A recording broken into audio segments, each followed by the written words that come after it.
Okay.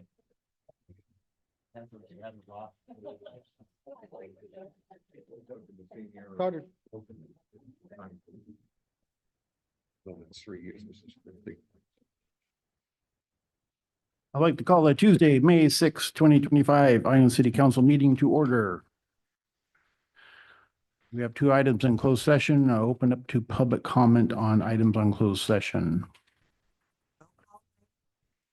Doesn't say roll call yet, does it? Oh, wait, sorry. We gotta do roll call. I skipped one. Stay right there, though. Janice, can you call roll?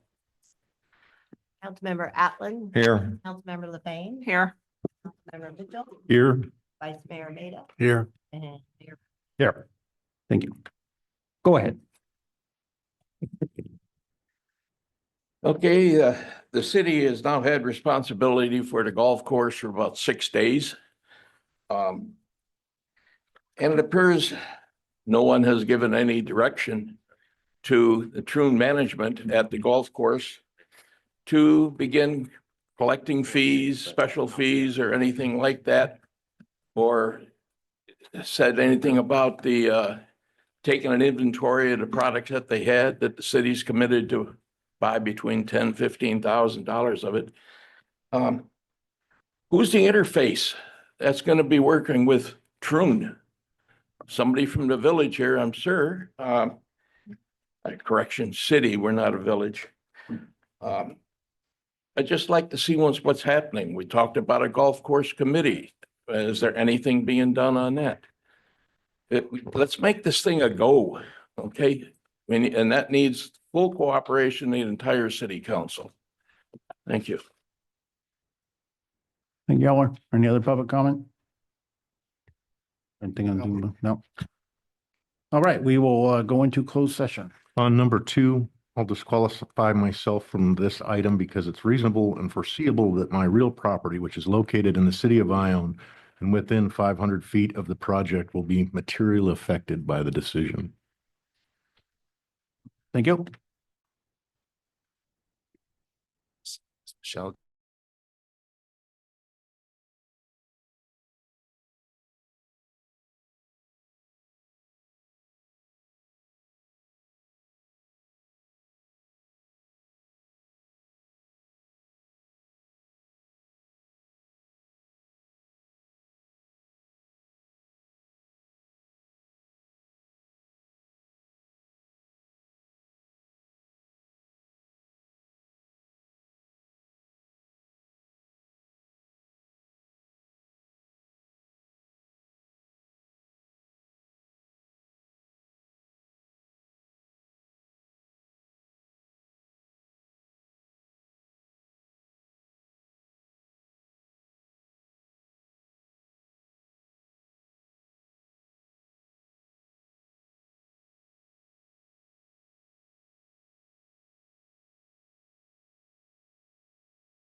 We're back from closed session. Legal counsel, would you report out, please? Sure. For item C1, that pertains to enforcement matters from the water board, just updates, and also we have an open session item for discussion among the council and the public. For item 2, we are just finalizing some paperwork with Troon for the transition. No hiccups. Mr. Lee will be on the ground at the course this week, meeting with Troon staff and helping with the transition there. But it should be seamless, and we'll provide updates as we have them. And for public comment that came before closed session for committee and review of inventory, all that's ongoing, and we'll get some agenda items here in the future to get those set up. Thank you. All right, well, you all join me for the Pledge of Allegiance, please. To the flag of the United States of America and to the republic which stands.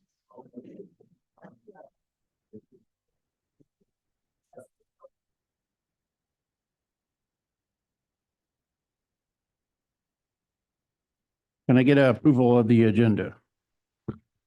I'd like to, if possible, move item 5 closer to the top so we don't keep Mr. McKinney here all night. I'll second that. That sounds fair. But Michelle be okay with that? Or legal? Could- Okay, Or make him 2, okay. whatever you prefer. Okay, we have a first and a second. All in favor, say aye. I Aye. Ayes have it. Okay, so 5, 2, 1. Okay, with that, open up to public comment items not on the agenda. All right, we're gonna jump up here and get this done and get back to the plant. It's nice to be in an air-conditioned room after a long day in the sun. I mainly want to get up here and just say thank you real quick to a lot of people. Can you state who you are and what you do? real quick Yeah, so people know? yes, yeah, sure. I'm Justin, and I'm the operations manager at our tertiary and wastewater treatment plant. Yeah, it's been a long month, long demanding month over the past few weeks. It's been over 50 hours of overtime working on that tracer study, one that Waterstone and West Show successfully completed. Thanks to the dedication of everyone involved. Catherine's going to give a very good, detailed, outline of how that went and what went into it. She'll do a good job with that, better than I could. I just want to thank George Lee. When the first tracer study didn't go as planned, George responded with just unwavering support and encouragement, so I appreciate that. Today presented a new challenge, finding a way to deliver water from the abandoned well at the wastewater treatment plant to the tertiary plant with the goal of supplying recycled, well, not recycled, but well water to the golf course, our own water. When I arrived this morning, first thing, Public Works Superintendent Zach asked what my game plan was.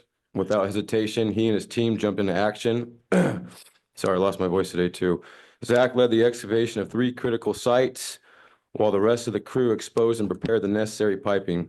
Working alongside them, my coworker Thomas, Josiah, and David laid 1,500 feet of 4-inch fire hose from the back of the treatment plant all the way to the front. A huge thank you to them.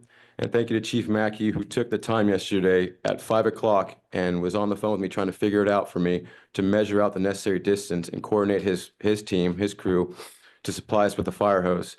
For over a year, I've heard our mayor talk about a potential connection between the tertiary treatment plant and the main plant. I didn't see it, and I don't have any drawings of anything. Today, while digging, I saw firsthand what he was referring to. The stagnant water discharge line that gravity feeds ARSA water into the plant. We're now in the process of attaching the well to that line and using the 50 horsepower pump to reverse the flow, pushing water back into our tertiary system and onward to the golf course. Thank you, Mayor Rhodes, for this piece of, I got props too. This piece of paper that I literally went off all day because we don't have plans for anything, but he gave me this. I don't know where he found this. The only reason I was able to find this line is because right here, a little sliver, there's a piece of a sluice gate. And I was like, oh, that's where that is. So thank you. It's very helpful. I appreciate it. Saved a lot of time. This development marks the beginning of a new era for Ione. What we've essentially built is a working draft, a mock-up of our future interconnect project. It will give us the ability to send water from one treatment facility to the tertiary, greatly improving flexibility and reliability. We can now tap into our Pond 7 and use that water and put a pump station where the existing pump station is, tying into that electrical outlet, and pump water from our own ponds to the tertiary plant. No longer, needing to rely solely on our partners. We still need them. This is the first step towards self-reliance for Ione's water system. It's a step that will help us meet the water balance compliance goals, support growth in this town, and ultimately help the town continue to expand and generate revenue. Thank you to everyone involved, and wish us luck tomorrow as we finish this project. And then come out and check it out so you guys can see. It's a big deal. So, thank you. Thank you so much, Justin. Mr. Mayor, can I expand upon what he was saying in terms of what he's doing? Because the public may not know what he's doing. We'll wait till after public comment and maybe do it in, one of the agenda items. Go ahead. I thank Justin for doing that. It's about time it got done. I bitched about it for years. But anyway, the thing I'd like to bring up is there's a thing about how much people spend on different investigations in this council. There's a big debate. I would like to know how much the city spent on Lori McGraw's case when there was only 3 councilmen involved in that. Dominic Outland, Dan Epperson, and Ratton. That's the only 3 that voted for that. I'd like to know how much money the county and the city has paid for that witch hunt. And now I'd like to know, how can one of the persons that's in her lawsuit vote in closed session to protect him when he's named in the lawsuit? None of the other ones in there. There's one of them on the council right now that's in that lawsuit. I'd like to know why we're paying to protect him. Thank you. Any other public comment?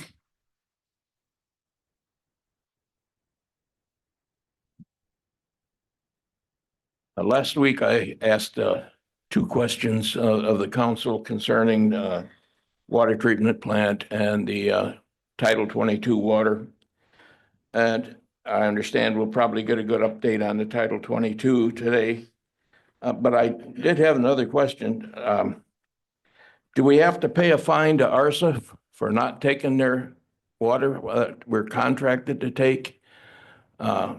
Mostly contracts do have a clause in them that calls for a fine or a penalty when you don't take. Now, we haven't taken any water from ARSA yet this year that I'm aware of. At least I don't see it on the course. So do we have to pay a fine for that? And if so, how much are we paying? Thank you.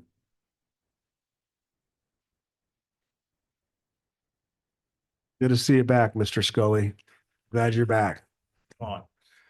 Mr. Lee, if you'd be so kind as to share with council, there should be a package of 5 photographs for each council member. When you get your okay, let's back up a little bit. February of 2016, a huge tree on the north side, the city side of Sutter Creek, fell across the creek to the point that it actually blocked my driveway. Long BS story, but anyway, bottom line is in the front, the top picture you're going to see, that is what the stump that is left of that tree that your former city manager refused to remove for whatever reason. If you look where the, just kind of get a perspective of, see the vertical green plant and the huge gouge in the levee on your side. Go to the second picture, please. What caused that huge gouge, in just my stupid-okey opinion, is when that water hit the tip of that blunt old stump, it diverted it northbound into your levee, loosening that tree, the stump of which you see, which is now transversing the channel. Okay, and if you go to the third picture, you'll see a little more of a bit distance that now this tree that has been sitting there in just this moderately high water. We didn't have, this all happened this year, a lot of it. And that's what's kind of bothering me about this. Just this stump misdirected it again, northbound against your basically loam levees. And you can kind of see that it dislodged a couple of other smaller trees.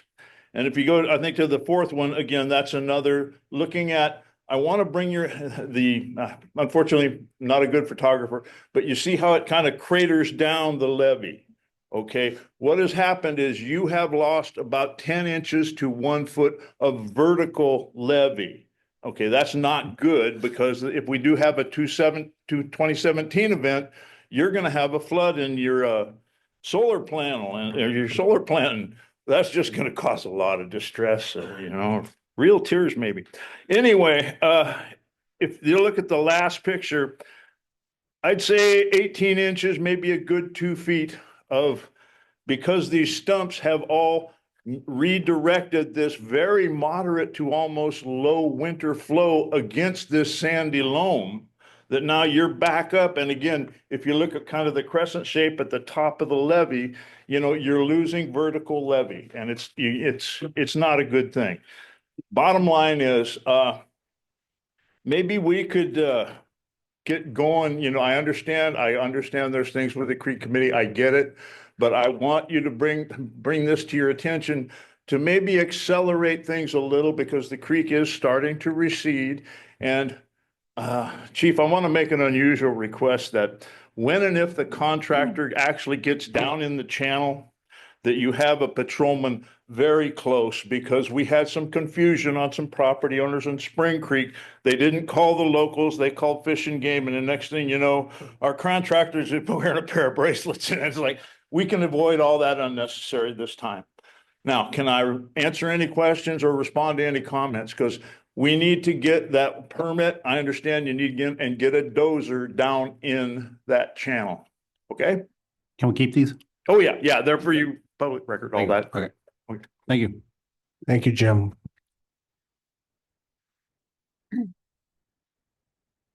Good evening, council, mayor, staff. Just a little update from the county. Dan Epperson, District 2 Supervisor. I've been in contact with our assemblyman and our senator regarding the Title 22 issue.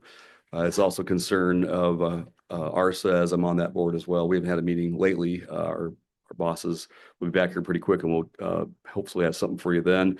We have a big budget meeting coming up here. We have about a $2 million budget gap.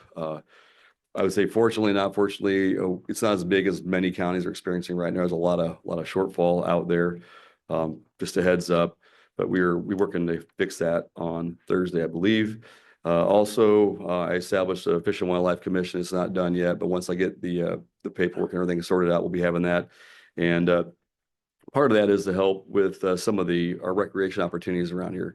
I met with East Bay Mud, the heads down there at the Ranger's office today, and Izzy at Lake Comanche, the operator.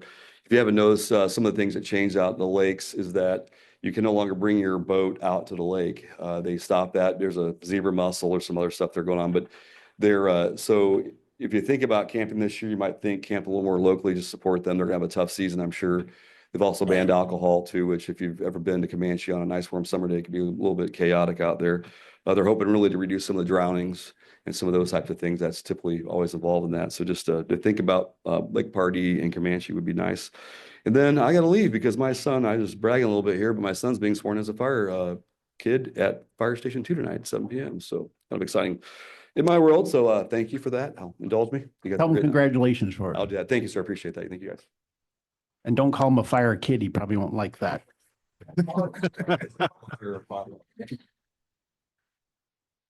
Other public comment? The mighty Quinn.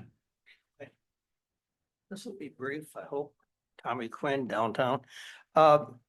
This is something that is near and dear to my heart. My family goes back to this country to 1627. And some of them were Minutemen and some of them fought under George Washington. This is all documented in my family. This is not new stuff. My father fought in World War II. He's a belly gunner on a B-25. My brother Jim was a doctor in the Navy for 18 years in Pensacola and Gitmo. And so we have a lot of military in my family. So when I was young, I was a Boy Scout, and we learned you put the flag up in the morning, you salute it at least. When you got done, you brought it down and you made that little triangle with it and you put it away. These flags along Main Street are terrible. Some of them are ripped. One of them just hanging by a thread up there. They're all stained and ugly. That's not patriotism. And it looks like hell.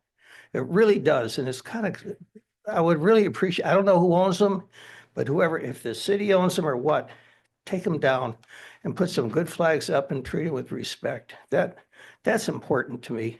And I thank you for listening. Thank you. Thank you, Tommy. Any other public comment? Anyone on Zoom, chief? No. All right, close public comment. Moving on to presentations, we have two of them. First one is Larry McKinney, Amador Water Agency, capital improvements in Ione. Thank you, Mr. Mayor, council members. I'm Larry McKinney, the general manager of the Amador Water Agency. It's been a little while since I've come to see you. I try to get down to the city and talk about what we're doing in terms of our capital programs and so forth, and tried to do that in the past, but it's been a while since I've been here. Tonight, I want to focus on well, there's going to be three things that I touch on, but the main focus is on an issue that has been a problem with the Amador Water Agency for almost 20 years, the whole time I've been here, the 5 years or so that I've been here, and that is the capacity of our treatment plants in the Ione and Tanner service areas, in particular the Ione plant, where the situation is that our maximum day demand today exceeds the plant's total capacity. And if we have a maximum day, we only get by with system storage, extraordinary conservation, lots of good luck, and nothing breaks, because otherwise we have a major problem. That's not the way we're supposed to operate under our operating permit. And so we have been taking steps to address that, most notably in January of 2024, when my board adopted a resolution declaring a water shortage emergency in the Ione treatment plant service area because of the capacity issues. And because of that, we're not allowing new connections unless they have an exception granted, which are considered case by case on specific grounds by my board. So that's not an acceptable situation. So the other thing that we're doing is we're trying to actually expand the capacity of the plant so that we can get out of the emergency declaration and have the capacity to serve the demands that the city is planning, since the city is the land use planning agency. To do that, we identified 3 projects. This was in our 2020 Water Master Plan study. It identified 3 projects that are the next in line to happen to provide some capacity at the plant. Bear in mind that this is not a long-term solution. Even with the projects we're doing now, we have more projects in our longer range master plan to try to bring the plant up to what it really should be. But in order to be able to get out of the emergency, we identified 3 projects. One is to make improvements within the treatment train of the plant itself. One project addressed access constraints and security issues that Homeland Security tells us we have to do. And then the third was, if we're going to increase the capacity of the plant, we have to increase its ability to manage the backwash. This is where we have filters in the plant, and periodically we have to run water backwards through the filters to wash out the suspended solids that get trapped there and then dispose of that. So if we're going to run the plant at a higher capacity, we're going to have to do more backwashing. We'll have more backwash water to dispose of. So one additional note on those 3 projects is that in preparing for those, we also did a geotechnical investigation of the site and found that there was another $1 million or $1.5 million worth of improvements that we need to make to stabilize the site. It's a very constrained site. For those of you who haven't been there, it's a hilltop and it's very constrained as a site to do work there. So that's an illustration of how the costs have been escalating when you add things like that into it. The original cost estimate to do the 3 projects was $19 million. We issued bonds in October, this past October, for a net $19 million. It was actually almost a $22 million bond issuance because we capitalized at the end. And we issued those bonds so that we could proceed with these Ione plant improvements. At the same time, we've been watching the projections for the construction cost escalate with inflation and other factors, and we had some concerns about that. On the brighter side, as we investigated how to design the plants, we did have an opportunity to take a step that will reduce some of our construction cost. And that is for the backwash handling, our original concept was to build new backwash drying beds on land that we own out near the Ione Reservoir site, which is a mile or so, mile and a half away from the treatment plant. I never liked that solution. The idea that we were going to send truckloads of backwash water twice a day down that hill and up the highway and over to this other site was something I didn't want to have my staff doing. The construction was going to be on previously undisturbed land. We had really wasn't very confident that we were going to be able to get through a satisfactory environmental review of that. So instead, I went back to an idea that the agency had visited several times in the past, which was to talk with US Mine about whether they would be able to take the water that we have for our backwash. That had been discussed, and there were water quality concerns and so forth in the past, and it never came to anything. So I went to meet with Scott Doctor to talk about this, and we hammered out some issues, and we ended up with an agreement for US Mine to take the backwash water from us. It's a mutual benefit. They don't pay for the water. We don't have to pay for some other way of disposing of the water. Technically, it's wastewater, although it's just river water with the dissolved solids in it more concentrated. There's no like human waste or anything in it, but technically it's wastewater. So with that step, we've modified our project description. It's going to lower our construction costs by several $1 million. More importantly, I think it lowers our operating costs in the future. It reduces the environmental impact and the impact on infrastructure and roads and air pollution and so forth.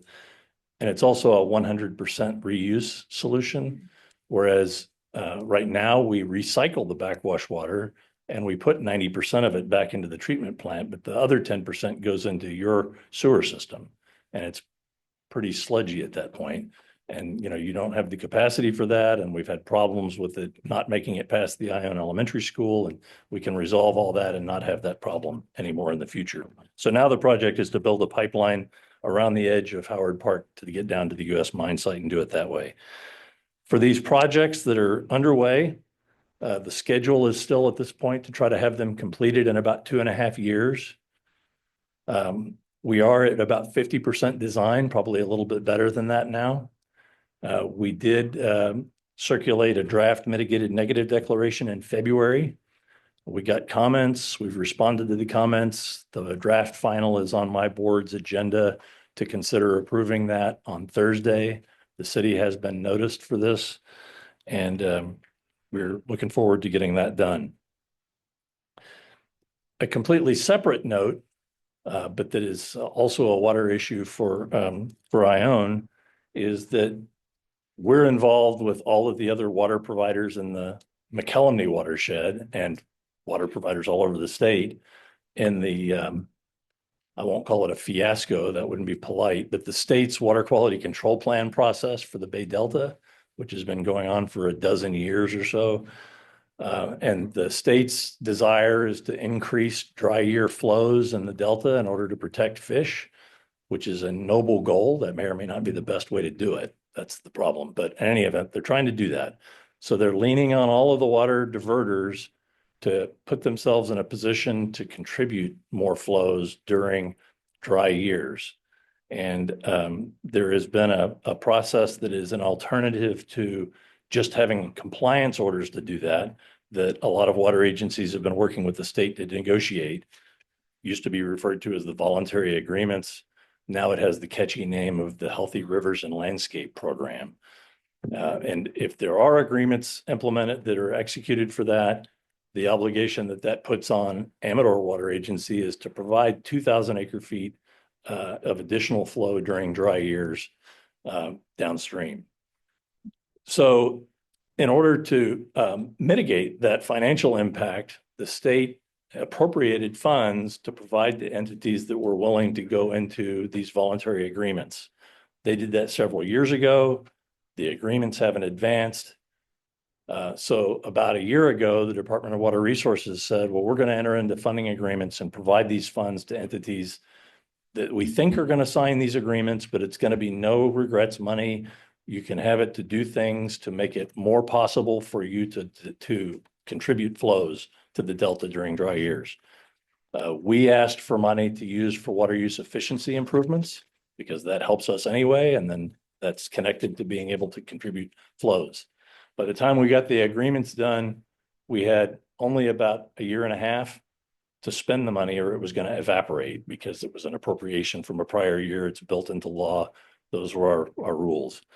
The work plan that we attached with our grant agreement has 3 categories of activities in it. One is related to piping our supply that we currently run down the Ione Canal to grazing lands that are customers because we lose a lot of water through the canal. So if we pipe it, we can save a lot of water. The second category is to do water leak detection and water loss detection and fix where we have leaks. And the third category is to do customer water use efficiency improvements. In that third category, we had a great opportunity, I think. We have a great opportunity to save water in that kind of a conservation action.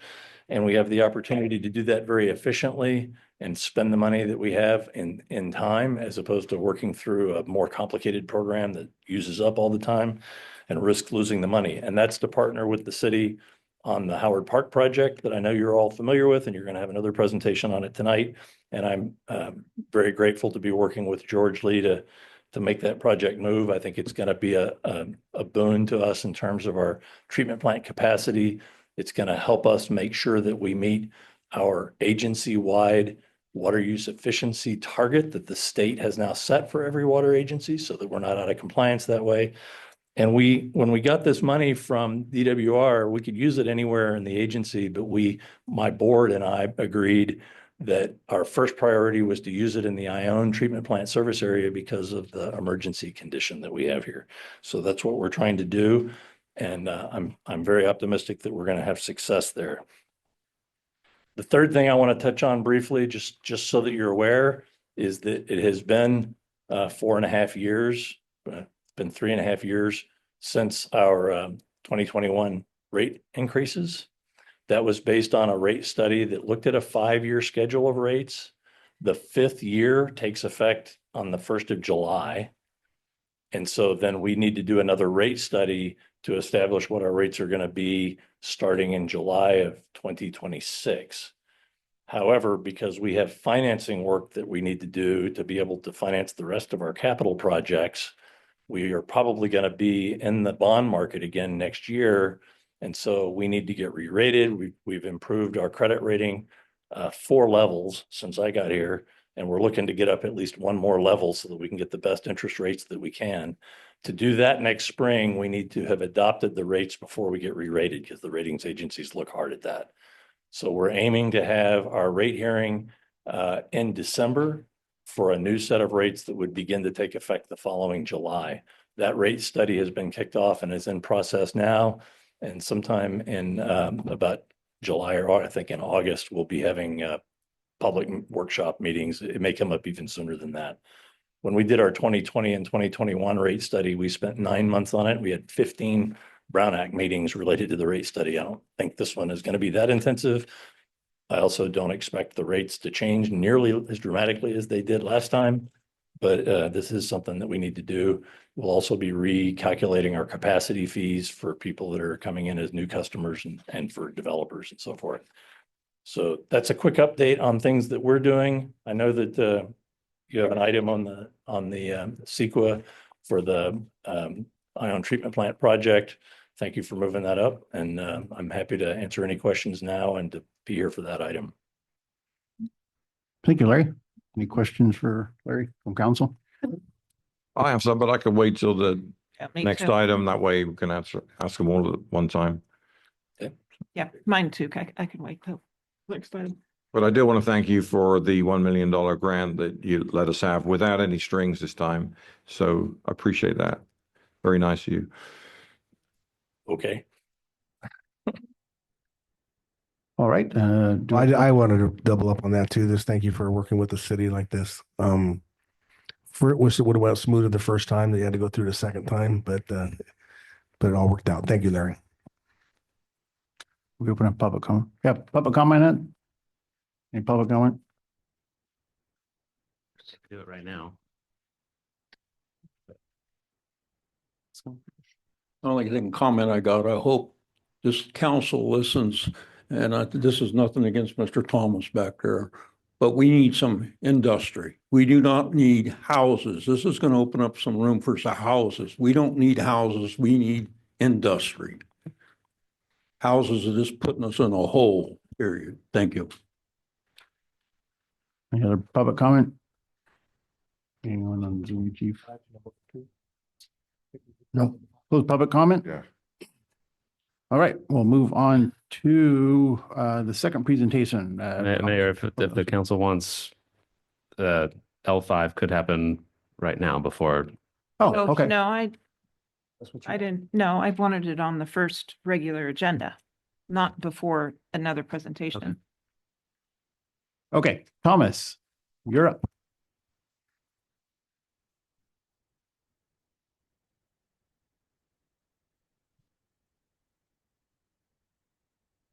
Good evening, everyone. Mr. Mayor, other members of the council, Thomas Borg, Axios Homes, builder developer of the Wildflower subdivision here in Ione. I was asked tonight to come here and give you a brief presentation and an update concerning two items, the crosswalk on Foothill, as well as an upgrade or an update on what we're doing concerning the streets, primarily the two streets that we have some issues with, Lupine and Honeysuckle. I'd like to start by kind of giving you an update on where we're at within our company and kind of let you understand what we've been doing. We've created or we've done more work in the last 2 weeks than we could do for the last 6 months. So thank you for hitting the rain off button was a good thing. We are coming onto a closure on the school project. When I say the school project, the emergency access road for both fire and police, and we're going to allow the school to go ahead and function using the school buses. The underground, including all the sewer that we were supposed to put underground, is 100% complete.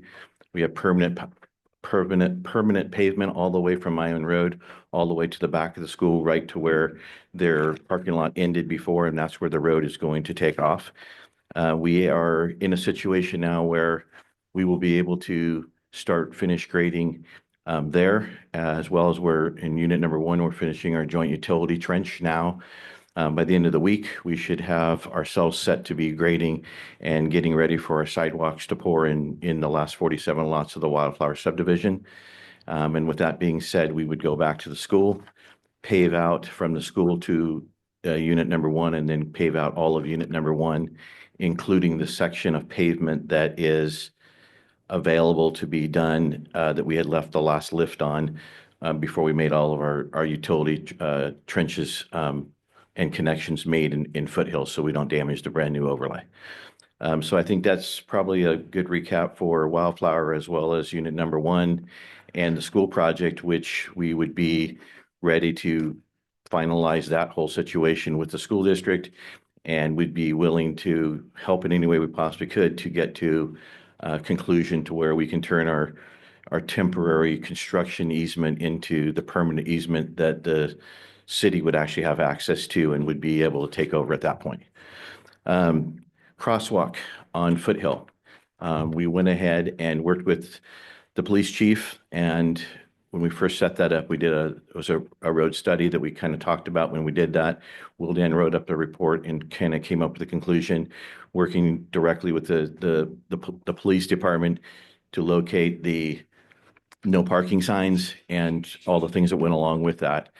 We went ahead and that was a phase 1 of the project to kind of see just exactly how that might help and mitigate some of the cars parking there and allow for some safety for the children that are coming out of the park, baseball, soccer, and all the other things so they don't get kind of caught in between running out in front of traffic and being in a situation where they're exposed to somebody who's doing 35, 45 miles an hour down Foothill.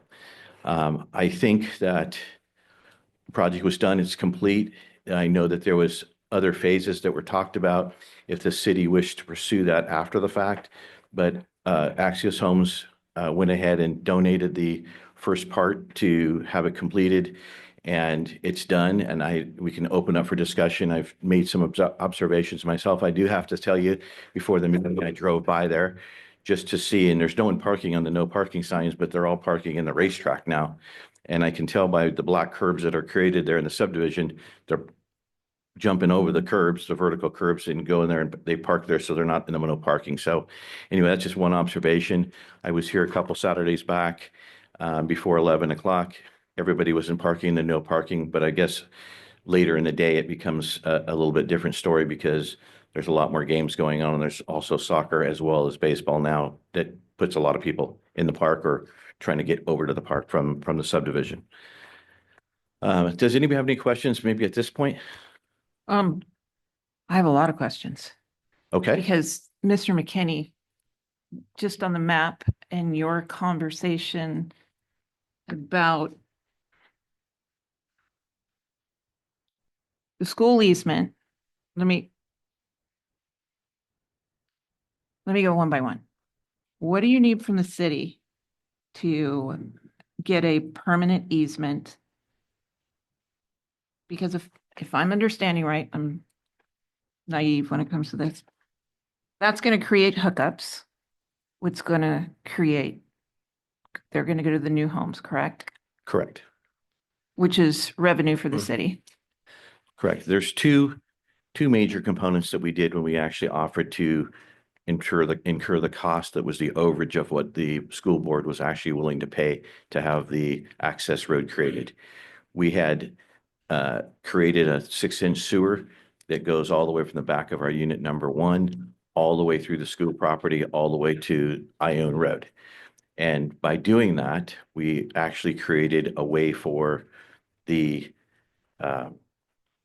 Gold Village subdivision, which is 79 lots, to be able to connect. And we actually installed that connection as part of our work out there, along with the whole 6-inch sewer line all the way back to South Ione Road, as well as fixing some of the drainage situations that the school had that we went ahead and took care of and completed all the underground. It was all inspected and signed off. The easement that I'm describing would be favorable to the city because, one, it would open up the hookups for the city to retrieve some revenue to go ahead and connect to that sewer line, as well as having about 100 homes. There was 22 for us and 79 for them. Just we'll call it 100 to round. It's about a $7,000, according to the new rate studies, and waste sewer will actually could be as much as $7,000 a month to the city when those homes are all built out. But the bigger thing is the hookup to the sewer line would benefit the city from $3,000 to $5,000 a home. So you put that in and because Gold Village didn't have that, right? Gold Village would have 0 without the easement. They didn't have it before. Isn't that why Dominic, you might remember? They backed off. They have no water. We don't want to talk about the water board. But anyway, they don't have water under the circumstances right now, and they had no way to sewer. But now they have access to it. Now the city would actually once we have get the easement solidified. I've already had the easement created. It's literally ready for recordation. Upon the city's blessings and working with city staff, we would be more than happy to accommodate that and give that to the benefit of the city. So how do we make that happen, Mr. Lee? Well, you have to submit it, right? When we get finished, my idea would be to go back to the city or back to the school board, and they've already agreed to it. It's already was already approved. there, right? It's temporary easement. The temporary easement was there for us to do the work. We're going to go ahead and finish the job here in the next month and a half. And at that point, I would go back to the school board and just say, we're ready to consummate our deal that we made at the beginning. I was there at the meeting when they actually made the agreement. and they would go ahead and grant that easement. That's now the pipes in the ground. So we would go ahead and do that, and I would grant that over to the city. You would grant it over to the city. Okay. So you'd meet with Mr. Lee on that. Correct. I've had meetings with Mr. Critchfield in anticipation. Use a microphone, George. I've had meetings with Mr. Critchfield in anticipation of this, so everything's moving forward in that direction. So, you received, I was just looking at this today, you got, 463,000. Was that, we did that a couple of meetings ago, right? Where we released a check? 483,000 83. was the amount that the school board had set aside from the original developer, Ryland Homes, and put it in account. And then when the school board granted that to the city, at one point, the city was supposed to have it all along, but the city ended up getting the money with interest. And I we remember. agreed that we would do the road at whatever cost was that we would have to go ahead and do. It'd be an additional, it's been about 300,000 extra Was 300,000 extra? to do the road when we get finished under our current contracts right now. George, do you know the status of Gold Village? From everything I know, that tentative map is expired. So there's nothing happening. There's nothing happening. The map is expired. There's nobody. Nothing. Who was the prior one? Was it, wasn't it Aragon? Rob Aragon acts as an agent for the Gillelly Company. And they're still the current owners, the legal owners of Gold Village. Would they come back now that there's a connection? At some point in the future, if they want to revive the development, they would have to come back and revive the tentative map. Okay, And at that point, it's open to negotiation. okay.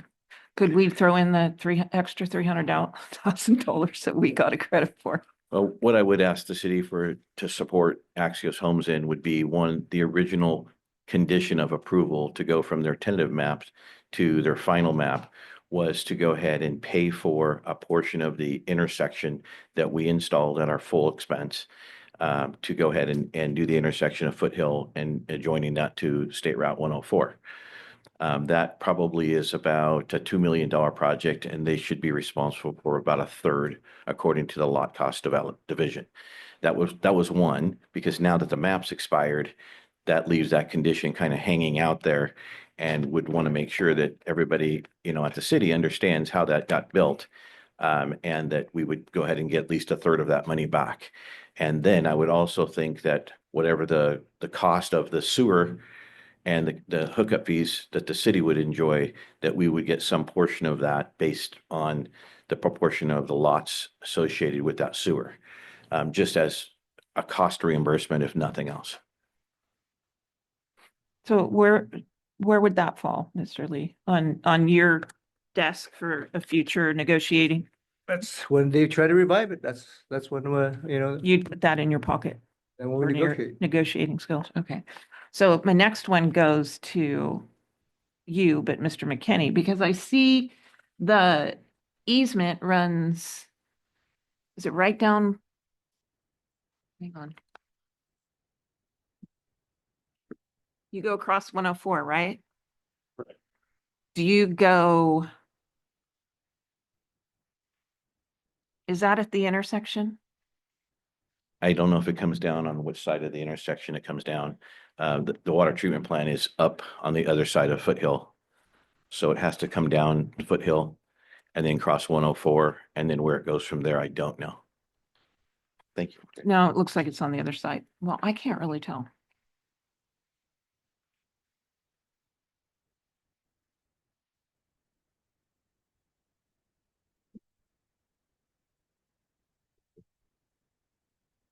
It's not in the intersection. School property. It what, Dominic? We're trying to come straight. It's not at the intersection according to this map. It's further Okay. west. I don't know, are you what easement are you asking me about? The US mine pipe. Uh, Is that what's on this map that you gave us? I don't know. This is from our consultant. I didn't. That's from the MND. I just printed out the map from the, Yeah, I brought some project of the text description. of the MND, but I didn't bring the appendices. The concept for our pipeline would be to go across right about where the 104 box is and go across the school Okay. that way, which is the same alignment for the raw water line. No, I'm sorry, it's not. It's not the same as the raw water line. The raw water line that serves Howard Park is further west. It comes in, Goes all the way down here. but it doesn't cross the highway there, right? It crosses the highway down here. Backward, somewhere. yes. Yeah. But it's Well, it actually comes back this way because when that one pipe came through, that was fully removed. Right. And the Right. raw water was put here. yeah, so up to the point where we're at, our concept is that we would cross Highway 104.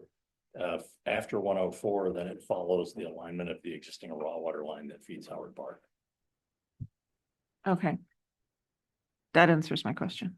I didn't know if it was going through the intersection that you were gonna pave. Yeah,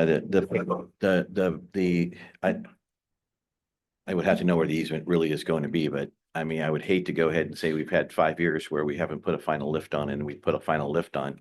And then it And then gets somebody torn goes in back and up. cuts into it. But I'll just note as a general matter, we try to meet with the cities regularly with regard to our capital improvements programs. When we're going to be doing work like this, we try to see whether there's other projects like that out there so that we can avoid wrecking somebody's new pavement. That was just listening to you and then listening, you're both talking about water pipes and all this. Next one real quick, the crosswalk. Yes, there was a phase 2 that Wildan was going to do. They were going to do another study that they had gone out, they'd put the traffic or the parking signs up. The crosswalk was going in, the new homes were being built, and they thought maybe that would slow people down because prior to they were speeding through there, 35, 40 miles an hour. And I remember Jonathan saying, we're going to try this to see if visually it slows people down. It hasn't slowed people down. And just so the chief knows, the second weekend, the entire sidewalk that said no parking was packed with cars. So when they get busy enough, we're just going to park there anyway. So I thought you should know that, but I can't tell if people are still speeding. The road's wide. I remember Jonathan saying that the road was very wide and people tended to speed. I don't know if we have any wildflower people here that could attest to if we need the second phase to bring in the lights. So people slow down. I think we were going to try to put a stop sign there as well, before the crosswalk. I can't remember what Jonathan said, but I would hate to get this far and not have a crosswalk with the lights. The amount of kids out there is nuts. And they're going in the bushes and they're going out between the cars and they're going out into the road. And I feel like we've gone this far. We've already completed one study. We should go the extra step and get a crosswalk with lights, solar lights, or however you do it. So I believe that proposal was put together. Okay. From Wildan, and if I need to circulate it, I can do that, if that's what you'd like to see. Yeah. That's all I have. I know that you're working on the streets. I know we've had a lot of rain, so you guys couldn't get out there. It wasn't dry enough. That's the last thing really to update was both lupine and honeysuckle. Okay. And really, we have been working with Mazingo Construction. They have shared their drone flights and their settlement maps, and we are in the process of solidifying their immediate fix for the project, as well as negotiating a favorable warranty for the city. And once we get to that point, later this month, we're going to be inspecting all the lateral sewer lines, as there was a few failures, and determining how much sidewalk needs to be replaced as part of their project. And it's covered under the insurance umbrella of Travelers Insurance. And then once we have that done this month, I would say that somewhere in June or July this summer for sure, it's going to be completed. Completed. And we'll work with the city to make sure that everybody is aware of exactly, we'll have to close some streets, we'll have to close some people will be locked out of their house for a couple of days. But I think that the really the situation of what we're really bringing them was a true fix to where their problem is now. I think that'll be a Yeah. great trade-off for everybody living on If, Old Blue if Pine some Road. people weren't here, there were two streets where there was some sinking, and literally if you drove down the street, you live out there. Still. It was like a roller coaster. It was, yeah. So, So we're working through that, and I think that this summer is the summer that's gonna fix. okay. That's all I have. Sure. I asked for the update, so if anybody else, go ahead. I have nothing. You got anything? All right. Thank you, Thomas. So Thank you, Ms. Morris. Thank you very much. Thank you, Thomas. open up the public comment.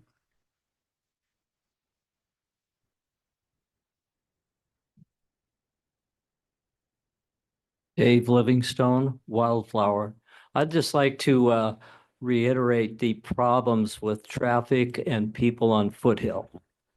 Particularly this time of year with all the activities at the park, a lot of little kids running around that area. It's hard to see them. And as the road turns, makes that big turn, it's even worse because the drivers can't see what's ahead of them. So I'd just like to see if there's something that can be done to have less parking on Foothill and have them park over in the park. I mean, we put that new gravel area over there, and I guess people that's too far to walk. I can't figure it out. But there's a lot of traffic, a lot of kids in that area on Foothill, and someday something's going to go wrong. It's just waiting to happen. So, Yeah, they're pretty brave, those kids. yeah, I mean, they're on they're- skateboards, they're on bikes, they Yeah. come out from around the cars, and then somebody parks a big 40-foot truck over there on the west side of Foothill, and that is impossible to see around. So it just, there's a lot of potential problems. So I mean, that's, I know I'd like to see a Yeah. nice big flashing crosswalk. Sorry, Mr. Vice Mayor. Thank you, Dave. The presentation. Any other public comment? Close public comment. Okay, we'll move on to consent calendar. A motion to approve the consent calendar. I need to pull the minutes. Make a motion to approve items 2 and 3 on the consent calendar. Second. First and second, all in favor, say aye. All right. Aye. Is that it? Sorry. Okay.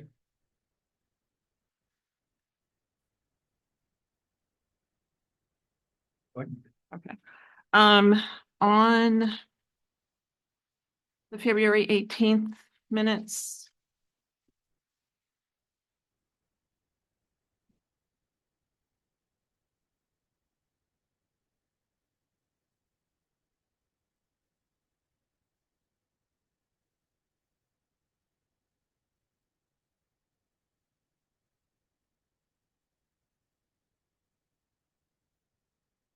On page, well, there's no page numbers. Regular agenda, it goes 8, 9, then it goes 1 and 2. It says discussion of requirements and procedure for censure of council members. At the February 4th, 2025 City Council meeting, Mayor Rhodes requested an agenda item for consideration of censorship of council member Allison LaFane. I have the recording for February 4th. Does not mention my name. All Councilman Rhodes says is I'd like to possibly censure a council person. That's all he says. At the following city council meeting, when I questioned this, Mr. City Attorney, you said you were given direction to put my name on the report at the prior council meeting, and it is not there. But the fact that these keep ending up on public documents when it was not set. Mayor Rhodes requested an agenda item for consideration of censure of Councilmember Allison LaFaine. His words verbatim, "I'd like to possibly censure a council person." And then he adjourned the meeting. I have the recording if you'd like to go back and listen to it. It was taken from the staff. We can confirm which meeting it was. That my name was, you were given direction Well, to no, put my that name? your name appeared on a staff report because the agenda item request came in. That specificity came in after that council meeting, before the council meeting. Oh, so somebody went to you after the council meeting and gave you direction? An agenda item request. Okay, because when I asked you, you said it was on record at the council meeting. So that's where it- my confusion came. I see. No, at that meeting, I agree. He didn't name you on record at that Right, oral request. Yeah. right. And But- then when I asked you about it, you said it was at the council meeting. So Sorry for the confusion. that's created a lot of confusion. Okay. So I wasn't aware that somebody later changed it. And then on March 4th, the vote for the fissure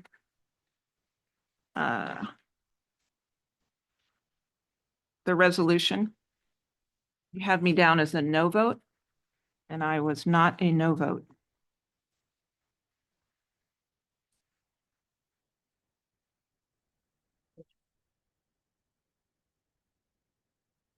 Item number regular agenda 5, 6. I also have the recording of that vote.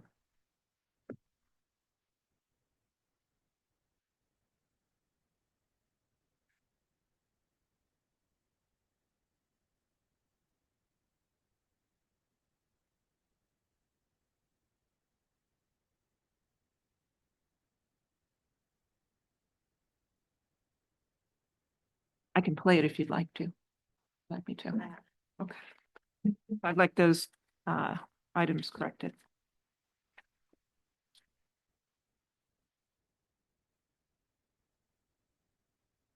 Is that it? Yes. Minutes? We're discussing item number 5, correct? And what was the? Was it? Okay. All right.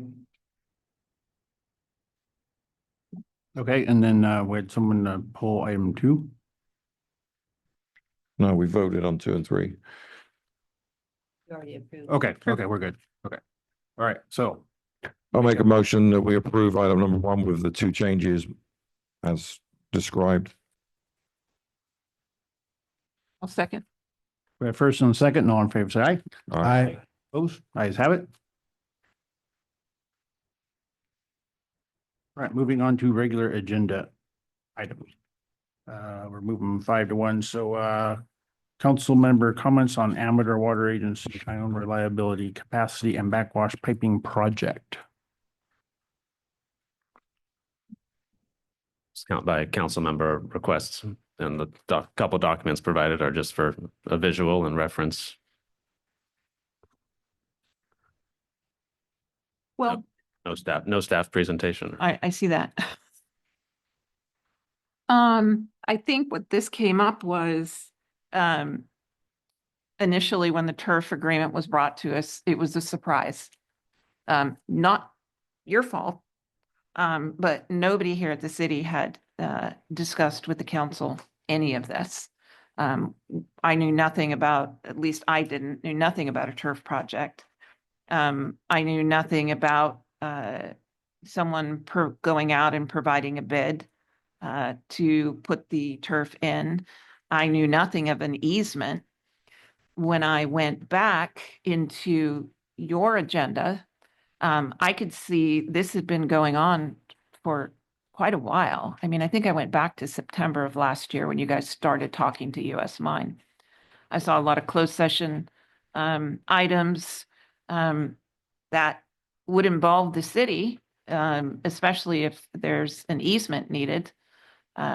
So the confusion was, how did it end up in the turf project when nobody knew about it, or at least I didn't know about it? I can't speak to other council members.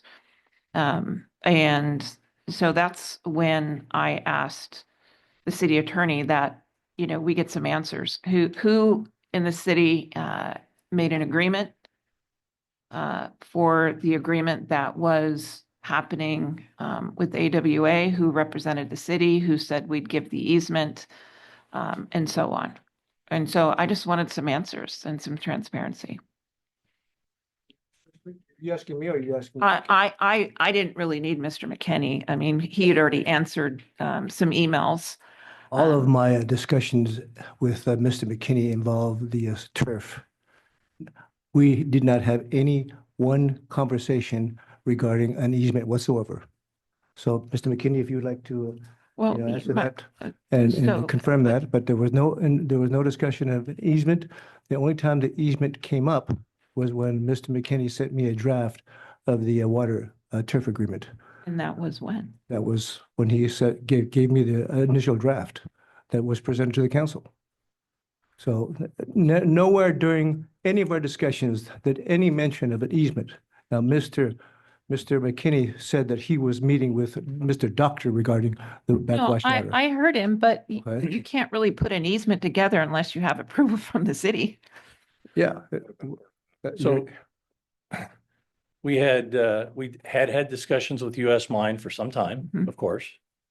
I would not have come to the city to discuss having an easement until I thought we had an agreement with US Mine. There would have been no reason to. I actually didn't think that getting an easement from the city for a water pipeline along the edge of the park was a controversial idea. It was my fault that I stuck it into the agreement at the last minute. It was not something George had seen. It was a surprise to him. Frankly, I was trying to make sure that my board thought that there was more value to giving this grant, that there was, you know, we were going to get some things from it. And I thought that would be convenient to do because I didn't think it would be controversial. So it was my fault for doing that. George hadn't seen it. And it really had nothing to do with whether we were going to give the grant or not. We wanted to move forward with that. I will have to say, just to be clear on the agenda tonight, all of this discussion, has nothing to do with the ion treatment plant or the mitigated negative declaration or any of that. It's a completely separate topic. Okay, thank you. Just in the dark, and hoping for some answers. I did a PRA request. I received emails. I asked for all the emails concerning this, just for transparency. And it took over a month for me to get the PRA. But when I did get the PRA, the very first email is dated January 10th to Mr. McKinney. And it says, thanks for the update. So there were prior emails to the January 10th, but they weren't included. So that's when I reached out and said, that's all. Just, you know, if a PRA request asks for emails during a certain time period, and they're not produced, it just raised a red flag. So, yeah, I'm going off of the documentation that the city provided me. And I wanted some clarification. Go ahead. I'm sorry. Finished? Okay. I got a couple of questions. Most of it's about the presentation, but I noticed that there was various agencies were reached out to for comments, and City of Ione wasn't one of them on the project, which is a little strange. I wanted to ask Mr. McKinney, how do the bonds get serviced? So you got $19 million in bonds. How do you pay those down? That's one question. Currently, the backwash is 5,000 to 12,000 gallons per day, and that's 10% of the backwash that you do, because you said you recycle the rest. Then you just said that you perhaps wouldn't recycle it, it would be available. So do you plan on that number going up in the future? Because that would be a significant amount of water. 5 to 12,000 is not very much water at all. So I would like to know, do you plan on increasing that? And if the pipe you're going to build would take that increase? And final question is, how many customers do you have that buy raw water? Now you just mentioned some ranchers and stuff, so that's a few, but I'm talking about, we're in the 14 million gallon a year business, but on our scale. So how many customers do you have that buy 14 million gallons of raw water a year? And you don't have to answer tonight, because I'm sorry, I was going to send you an email yesterday, but I was so busy. So I just like answers to these at some point, and I'm not trying to put you on the spot. The reason I can't react to it on the spot is that I don't ever think in terms of gallons. We sell in billing units or acre feet or, gallons. There's a lot of gallons. I can tell you we have 178 raw water customers. 178. Some of them are quite large, some of them are quite small, and a lot of them fluctuate a lot. It depends on what type of year it is, because most of that water is for agricultural use. So it varies. The bond debt for the project, for the bonds that we issued for the Ione treatment plant project, is served by a pledge of our net revenue from our entire water enterprise. So it's all of our water rates for all 6 of our water systems that stand behind that debt obligation. So that means me then, right? Your customers. Yes. Are paying the bond debt. Yeah, that's the only revenue we have for the most part. We have very tiny amounts of non-rate revenue, but we depend on our customers to pay for that sort of thing. And what is that a year? Of what was the bond debt?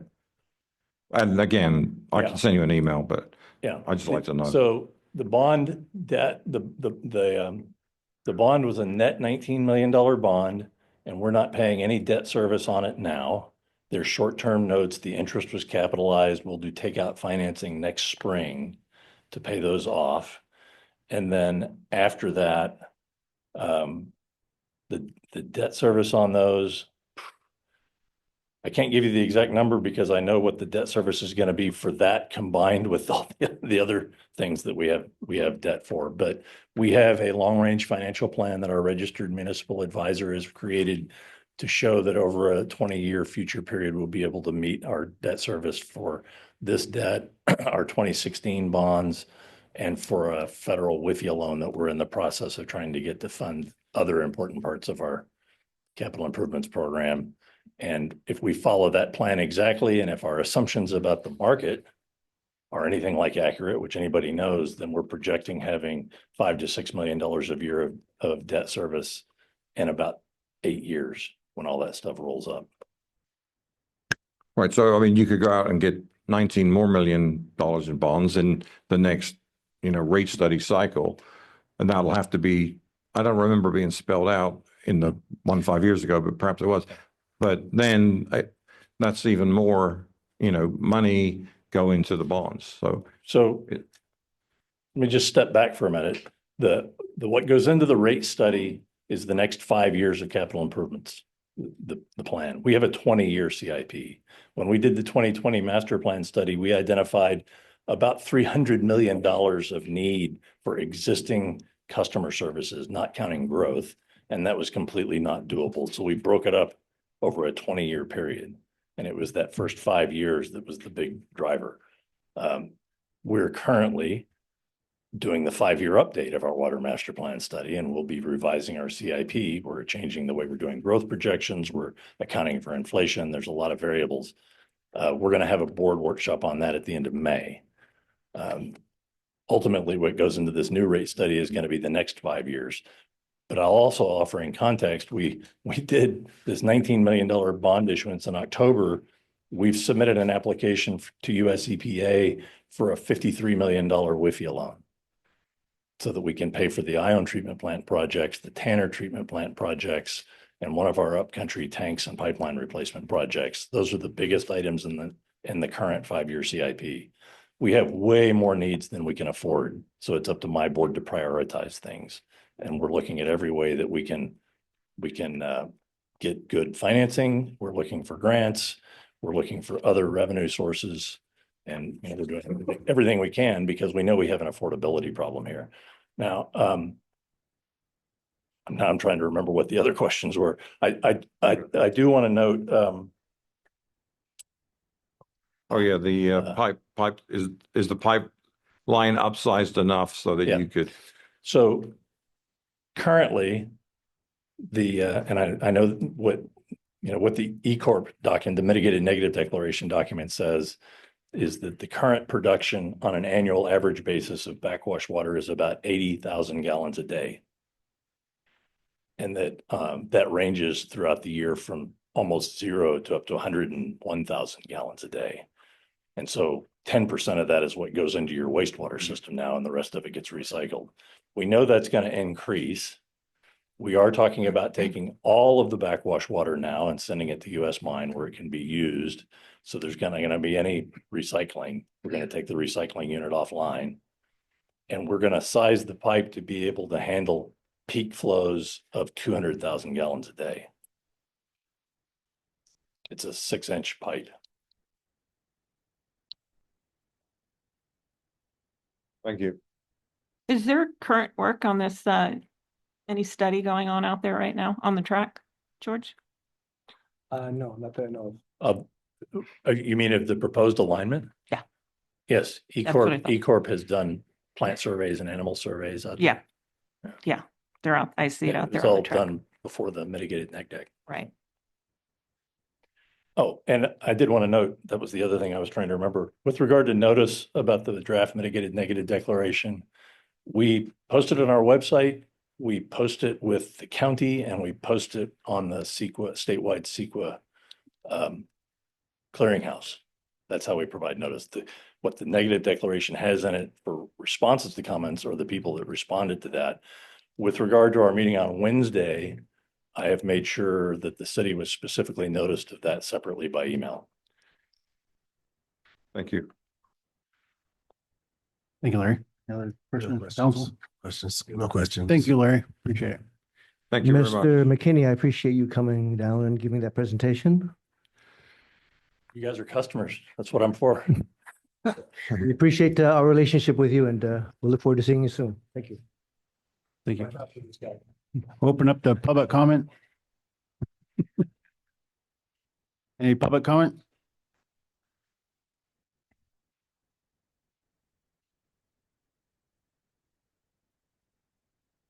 I just think this is a great idea. And it's too bad we can't hook up to US Mine with our sewer. Thank you. Any other public comment? Close public comment? All right, moving on to item 2, Water Board updates with Castle Oaks Water. Michelle, is she on Zoom yet? Yeah. Michelle Chester could not attend in person, so she'll be participating by Zoom to give an update on our correspondence with the regional board. Yes. Michelle, are you there? Yes, I'm here. Can you hear me okay? Yes, thank you. Okay, great. Thank you very much. Hello, council members. My name is Michelle Chester. I'm with the firm Somex Simmons and Dunn. I serve as special counsel to the city of Ione. Since my update at the city council meeting last month, I've continued working with regional board representatives, specifically their legal counsel, concerning the operation of Ione's tertiary treatment facility and timing of the Title 22 engineering report. The city is working with the regional board to ensure that the facility is in compliance with statutory and regulatory requirements, including related administrative orders that were issued by the regional board. While that effort is ongoing, the tertiary facility is not discharging treated wastewater for irrigation to the Castle Oaks Golf Course. Excuse me, the regional board is in direct contact with me, as well as the city manager, the facility operator, and West Yost, in addition to other regional partners. I understand there has been a suggestion on social media for members to contact the public, for the public to contact the regional board to inquire about the status of the tertiary facility discharges. But it's my recommendation not to take that approach. It's not in Ione's best interests. As I've stated, the people with the regulatory authority over Ione's facility are in contact with city representatives, and there is no uncertainty about the actions that Ione needs to take to resume operation of the facility. It's not a process that can occur overnight, but it is being diligently pursued. And it's my understanding from conversations with the regional board that Ione is on the right track to resolving the compliance concerns. While that process is ongoing, Ione has investigated an alternative source of irrigation water for the golf course using an existing agricultural well. That's the update you heard from the facility manager, Justin, earlier tonight. And that could allow for irrigation of the golf course as soon as tomorrow. So I'm continuing my cooperation with the regional board on behalf of Ione and working with George, Westios, and Justin. Thank you. Thank you, Michelle. Any questions from council? No. Comments to? No? Okay. Thank you, Michelle. Thank you. I have no questions. I just wanted to add that even as recent as last week, Michelle participated with other various factions that I think comprise of over 22 people, right, Michelle? And to talk about this issue, ARSA participated, and everybody put their best foot forward out there in terms of explaining the situation. But again, the board was sticking to their decision, and as Michelle said, we are looking at other sources right now with respect to the irrigation well. So the staff and Justin is working very, very hard to get that resolved, and we are hopeful that we can get water to the golf course by tomorrow afternoon. So again, the staff has been working overtime. We understand the seriousness of this nature. We haven't taken it lightly. So you may not see everybody posting on social media, but the staff is diligently working on this on a regular basis. They've been working for the past 24 hours to get this resolved. And Michelle has been great, in working with the regional board and all the players. She's been very, very diligent, and she's been very, very forthright in all of her communications. So thank you very much, Michelle. Yes, thank you, Michelle. All right, we'll open up to public comment. Any public comment on this? Steve? Close public comment. All right, move on to item 3, update on landscaping at Castle Oaks. Chris Strong, Urban Designs. Hello, council. I have a PowerPoint presentation. It's May now, but I just want to say right off the bat that I never intended or want to ever do a public works job. It was from the day one, my understanding that the renovation project was kept in the maintenance contract, which is why we were able to save a lot of money for the city. That was the negotiations all along. And then finally, when the contract came, I didn't even see it, but at the end, it does say it's public works. I think we did pay about prevailing wage, but it's very difficult because prevailing wage makes it basically impossible to work on Sundays, and we worked on Sundays. But I've always felt uncomfortable dealing with city plumbing and public works jobs. So and the reason I bring this, there was an anonymous complaint that we did not basically, that the job was public works. And there should have been a apprenticeship training program. There's a lot of things that have to be done for public works other than prevailing wage rates to pay your workers. I've never been in the business of doing public works jobs. We just do maintenance, landscape maintenance and things like that. And I don't know what the reason was on why there was that complaint, if it was another contractor. I'd like to know because I want to address any concerns about the job. Our desire all along was to just do a good job for the city and do it affordable to save taxpayer money. So I've requested who that anonymous person was with the Secretary of State with a public records request. I haven't heard anything back, but yeah, we never treated that as a public works job. We never thought it was. And like I said, there's just too many strings attached for that type of work. And that's one reason why no one likes to work in California. And just in, I would never have taken that job if I knew it was a public work. So that was my misunderstanding. But from what I understand, the city the whole idea of this job was that it would stay under the maintenance contract, and that's why we kept it. Well, that's how we saved money. We didn't have to pull from the public works account. So just want to say that off the bat. I just wanted to come here to just let the public know, update on the job, on the work we've been doing so that there's clear understanding. If you go to the next slide, please. So this is there's this in the next map or two maps just showing the area extent of the maintenance we do. The 2021 landscape that was added right when we got the job, we didn't know how labor intensive it was, but there's a tremendous amount of weeds that explode from that area this time of year. And at the end, I have a chart showing the square footage of all these areas, but the yellow area, it's hard to see. Didn't have time to make a better drawing, but you can see along the sidewalk on the left side, that whole yellow area, that was added to the original job. At the last second, that was just recently completed right when we started the landscape maintenance. So we didn't see that while we're bidding on the job, but we're hoping to do the city a favor and take that on. The red in the middle islands and on each side of the entrance, that's the area of the renovation work we did last year. And the green area, that's an area where we just clear and keep maintained along the highway. If you go to the next slide, thanks.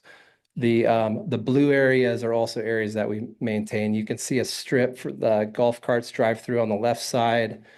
We keep the weeds down and mowed down there. There's a strip along the sidewalk, kind of in the middle on the top, that we cut regularly. And then there's a very large area on the bottom right that we weed whack once a year to keep the fire control.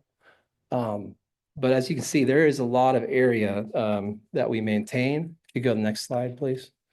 Next. So here's a little background on the job. We were introduced to the job by City Manager Hankin. We've actually been through 5 city managers in 4 years on this project. But City Manager Hankin Eco Urban Designs was doing the groundwater maintenance, or not groundwater maintenance, groundwater monitoring at the wastewater plant and that around the golf course. And Mr. Hankin realized that we had a C-27 contractor's license for landscaping. So we bid it. There was no other people bidding the job. My understanding is Simmons had it before us. I'm not exactly sure why. I haven't talked to them about why they didn't want to bid on it.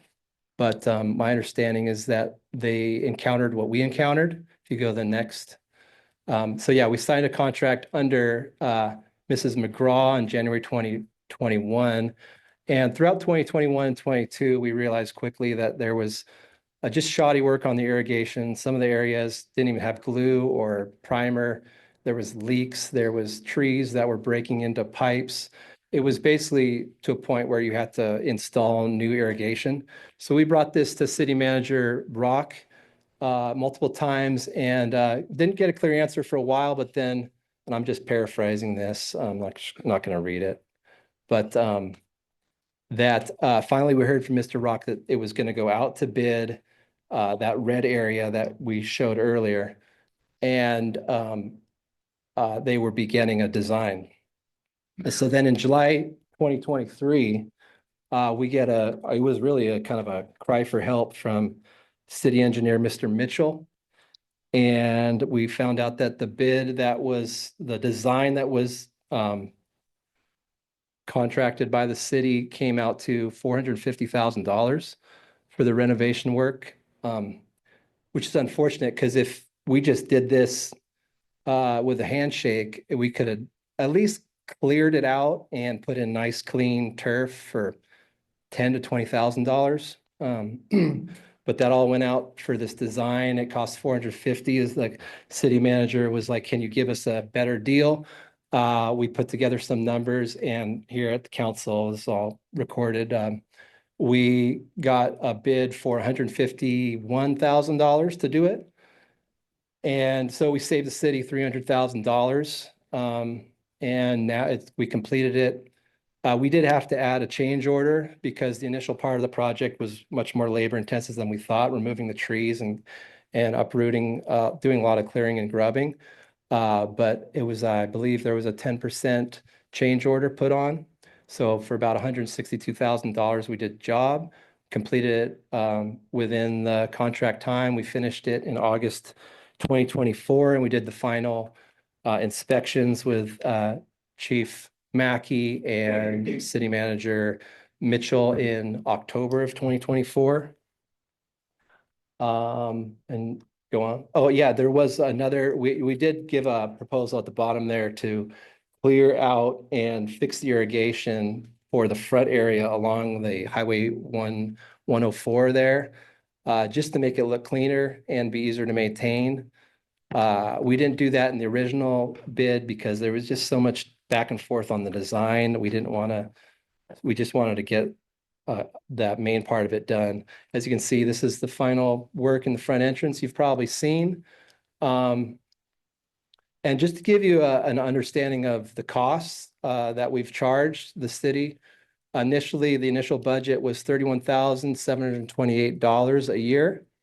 And then when we got to the point about the renovation, City Manager Amy Gedney was saying, hey, if you guys are going to spend, if it's going to be a low maintenance landscape, you should lower the cost of your maintenance after the project's done. So we put our,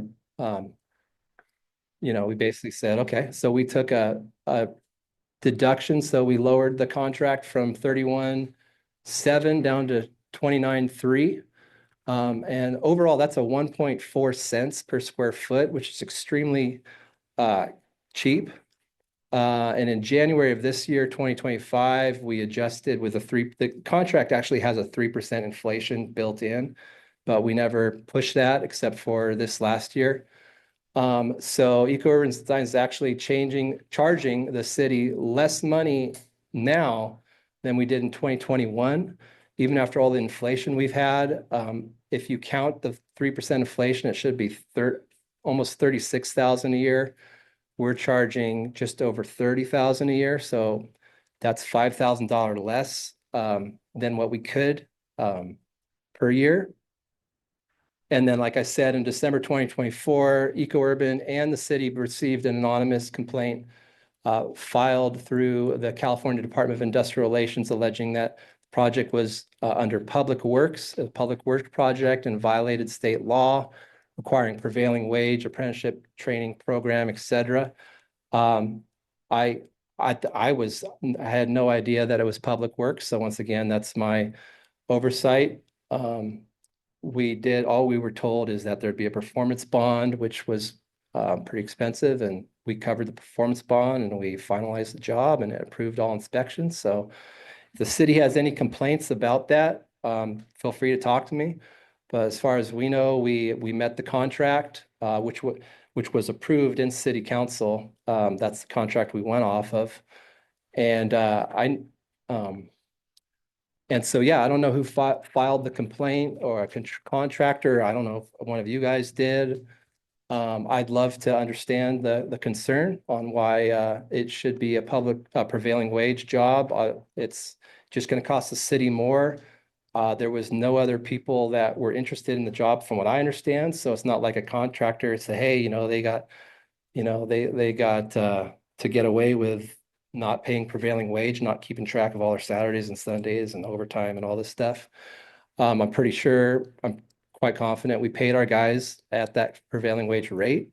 But like I said, I think we did a great job on the maintenance. Can you go to the next slide, please? Next one.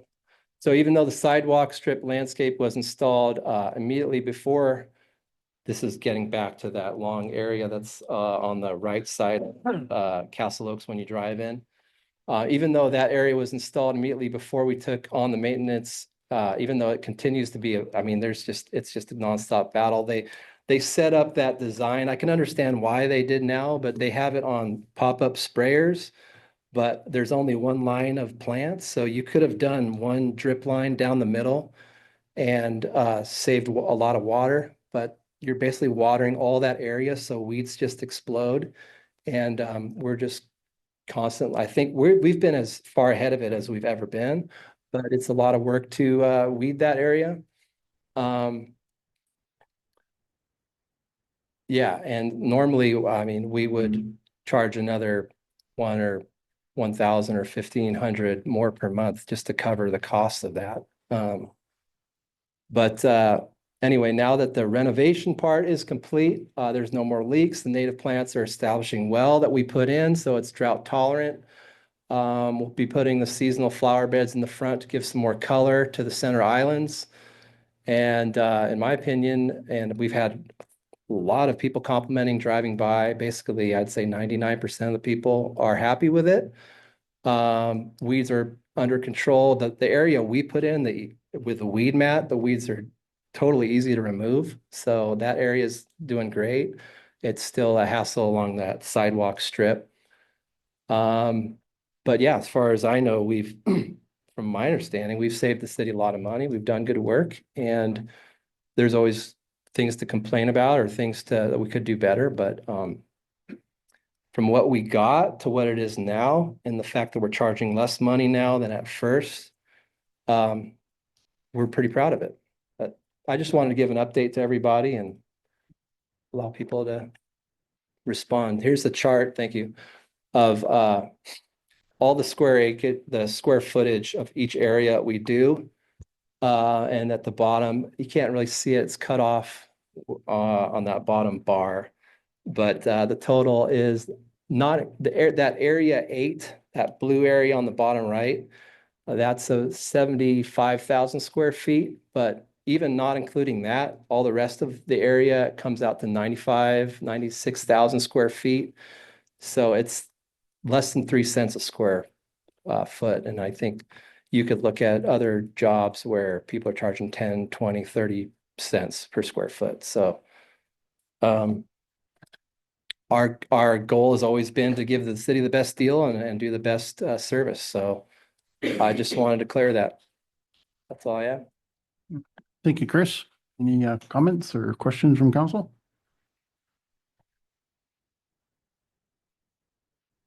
Your landscaper? I think it was coming up because of homeowners over the past couple of years complaining. I think that's why, I know that's why the contract was coming up.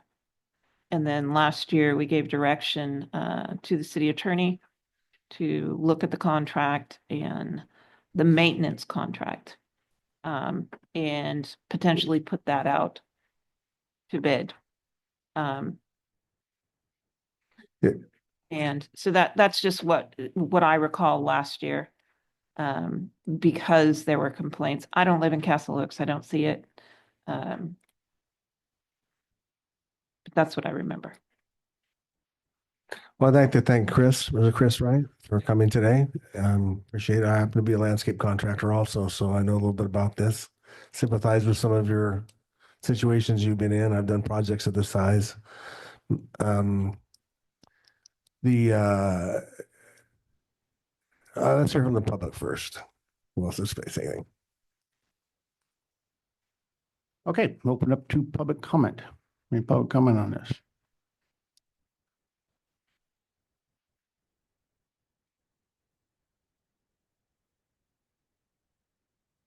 I just wanted to make a couple comments because I was on the landscape committee, and I was when Mr. Rock, actually, I don't remember Mr. Hankin at all, but when Mr. Rock had a landscape architect come in, it turned out to be the landscaping was like $450,000, which was totally and completely crazy. The city couldn't afford that. To my knowledge, it was never put out to bid to anybody else. I had heard from one of the landscape contractors that he would have liked to have bid it, but he was out of town or something during the time, and it's Chad Simmons, I'll be honest. And he wasn't given the opportunity. And when he came back, the contract was already given. I was assured by the city manager at that time that we would have, the Castle Oaks residents would have a input with the design. That did not happen. Not Chris's fault at all. I think it was Amy Gedney. And I was told by your city engineer that he was directed by her to do certain things, and that's what we ended up getting, which was not the design that any of us had any input on at all. But as far as, I would just like to ask, the grass area that's on either side, not the part that goes across the 104, that's really weeds that they just mow. The grass area, the grass has really died and it's looking pretty shabby. And I don't think they can do anything to make it look any better, except maybe some weed feed, I don't know. Increase the water schedule. Yeah, because it's looking pretty bad. Just so Chris knows, I have not complained at all, because I thought, under my understanding of the meetings that I was in, that was not a public works project, that it was under a maintenance thing. It was not a public works project. So, as far as that's concerned, I have to agree with Chris, but I think the horse is out of the barn. We didn't get what we thought we were going to get. We didn't get any say-so, but that's really nobody's fault but the council at that time, or not even the council, the city manager at that time. Any other public comment? Anyone on Zoom? Yes.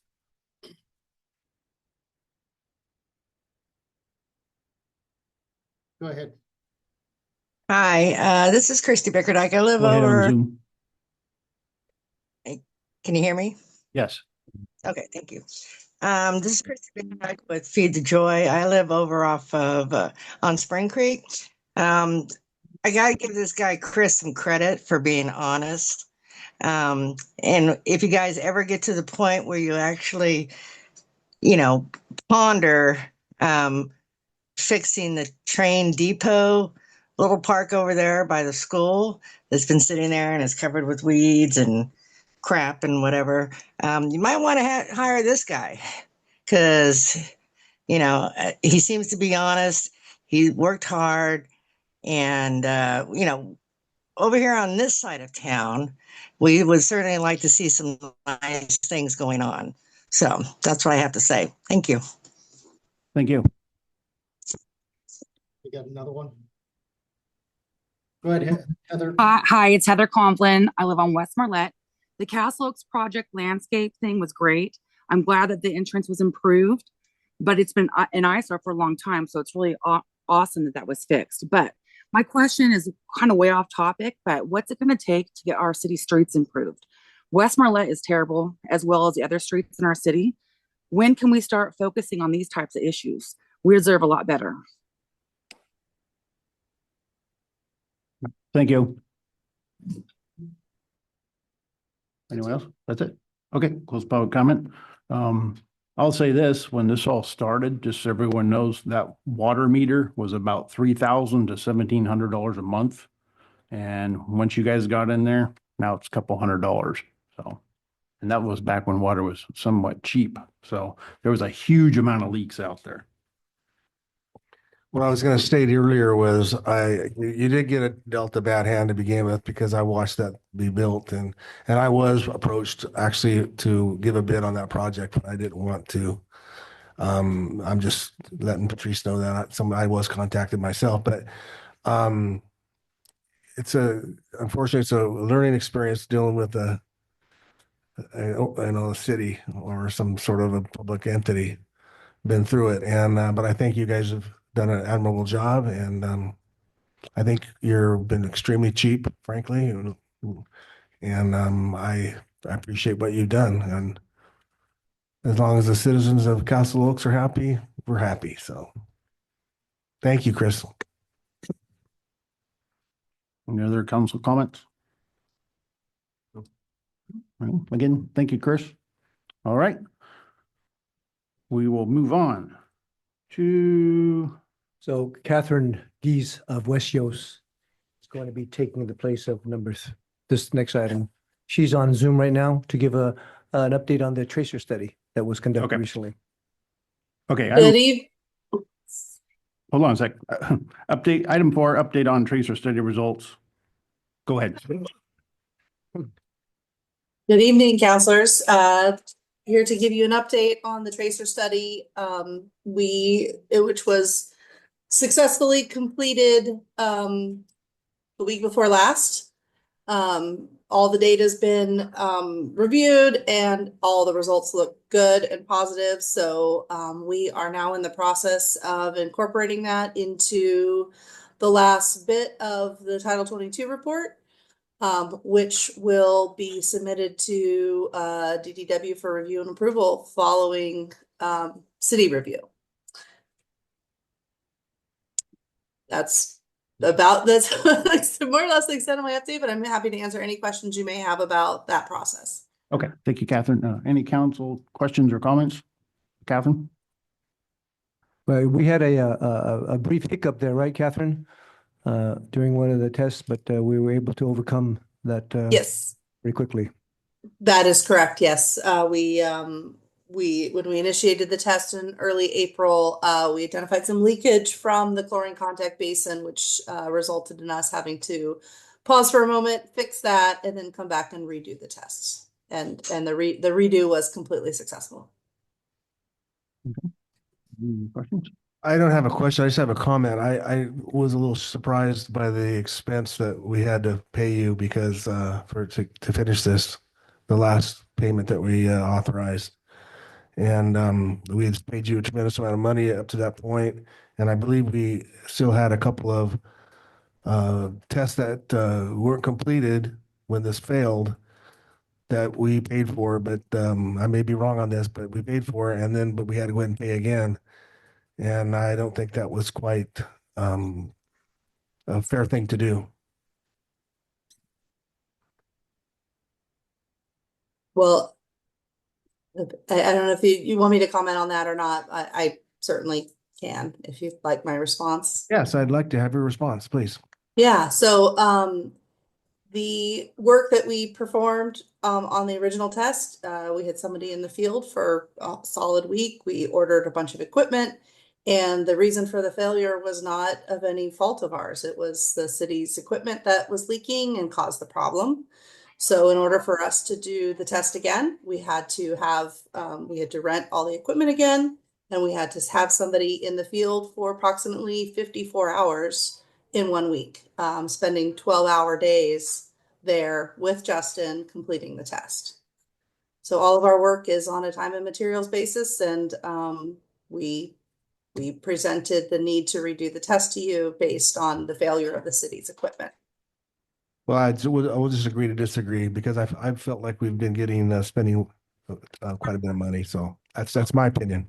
I'd like to thank you, Catherine, because you've pushed this along in the last 18 months and facing the same situations that Justin is facing, but we'll just hand him money with no documentation when Catherine writes up every single exchange order and identifies every line item for us. So I'm happy to see her again. We haven't heard from her in quite some time. And I would appreciate updates monthly. Since we have disbanded the wastewater committee, it would be nice if the council, and this was the original intention of disbanding the wastewater committee, was that this council got those updates. And I would like that to be a regular item, so we are all getting the same information. But thank you, Catherine. My pleasure. Any other council comments? Yeah, I just want to say thanks as well. This has been a nightmare project that was pulled on by ourselves. I'll leave it at that.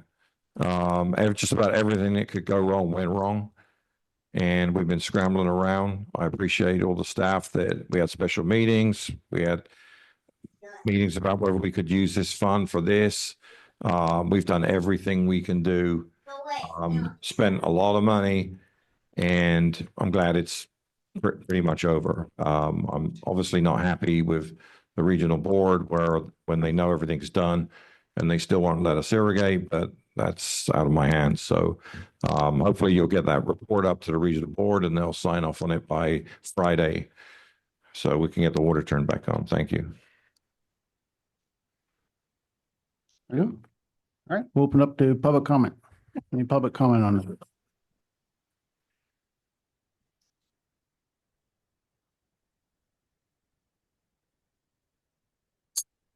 I believe this Title 22 was started a long time ago and it was almost done.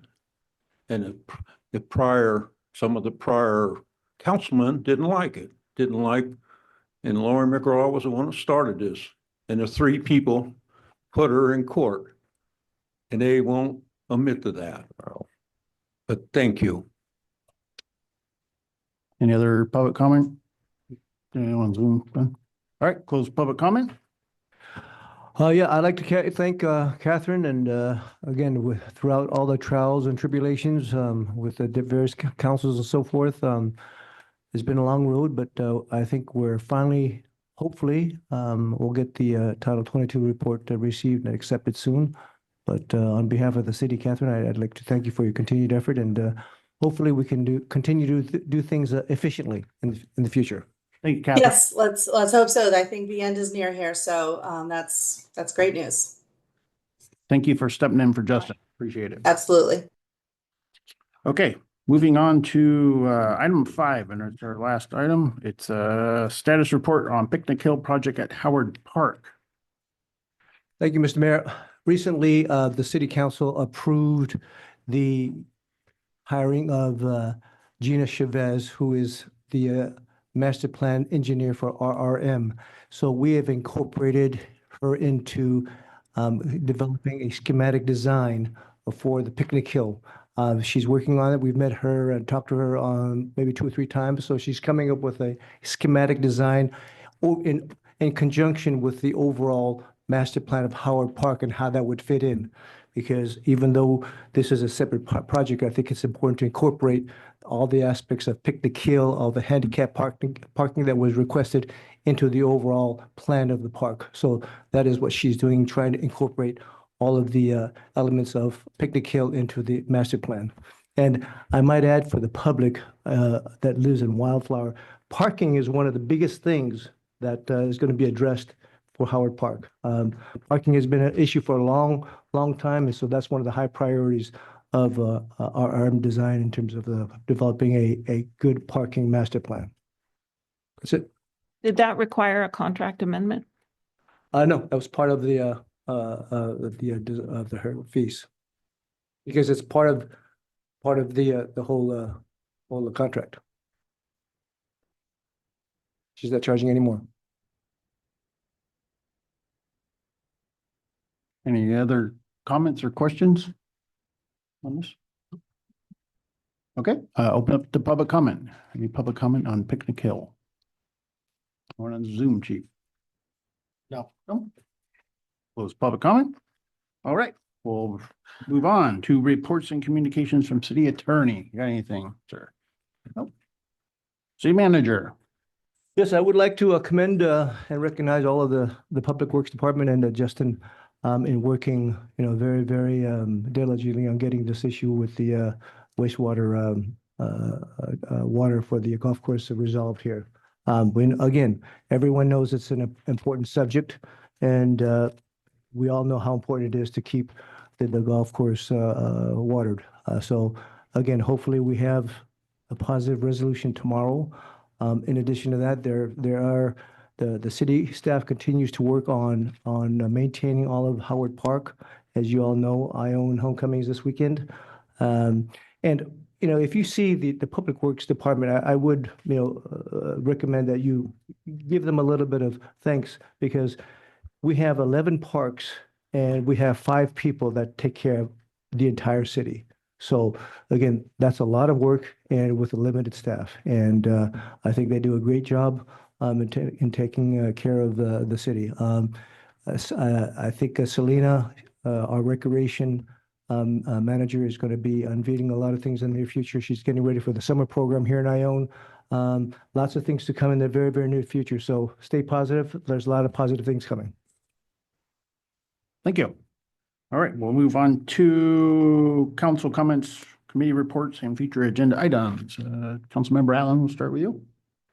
I was just going to comment on the photographs from earlier. It looks like, why doesn't the city just go in there with a chainsaw and cut that tree up? It looks pretty easy to do. I don't know why it has to take 6 years to work on it. It just seems like a chainsaw would work instead of a bulldozer going in the stream bed, but that's all I have. Thank you. Councilmember LaFane. I am curious when we are going to put out an RFP for, or advertisement for a finance director. Oh, yeah.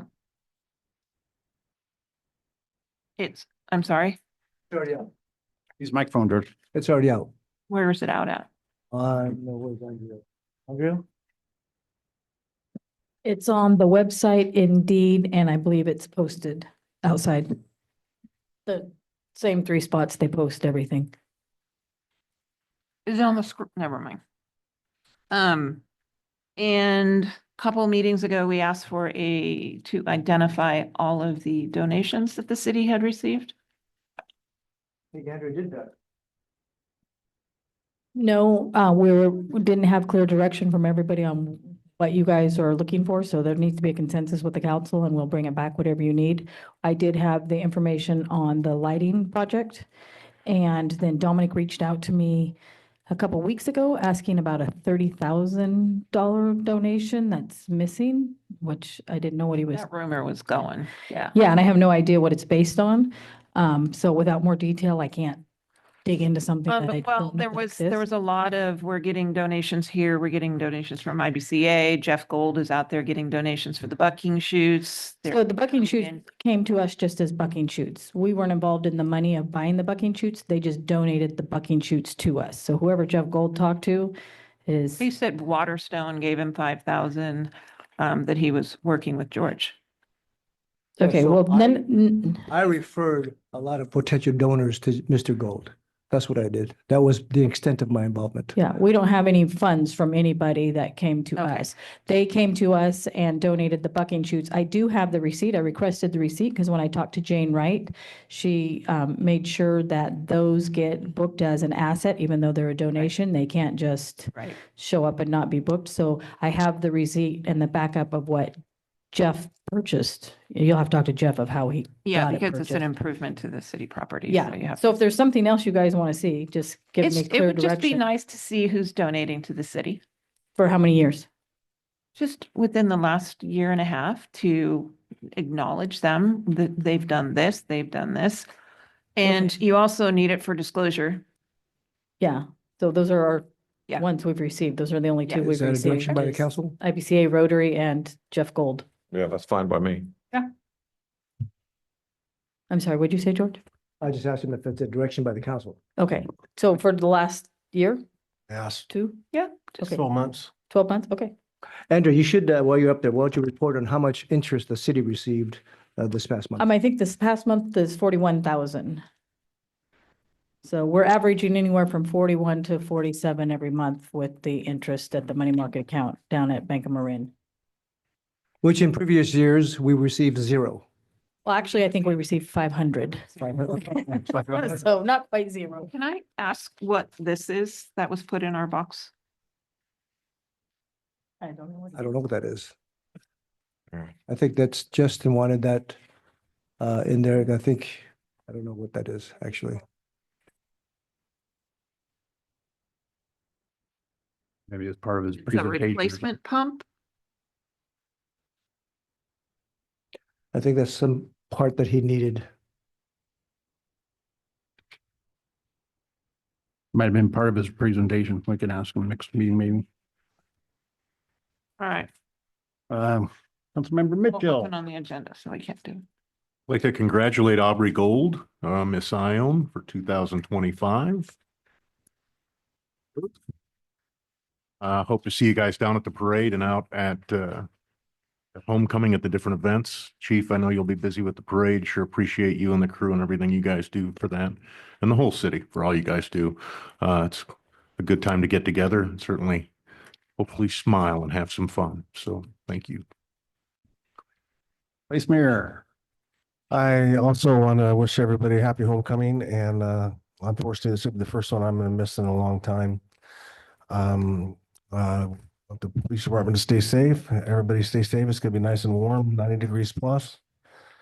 On a lighter note, I understand I want to bring up on the agenda.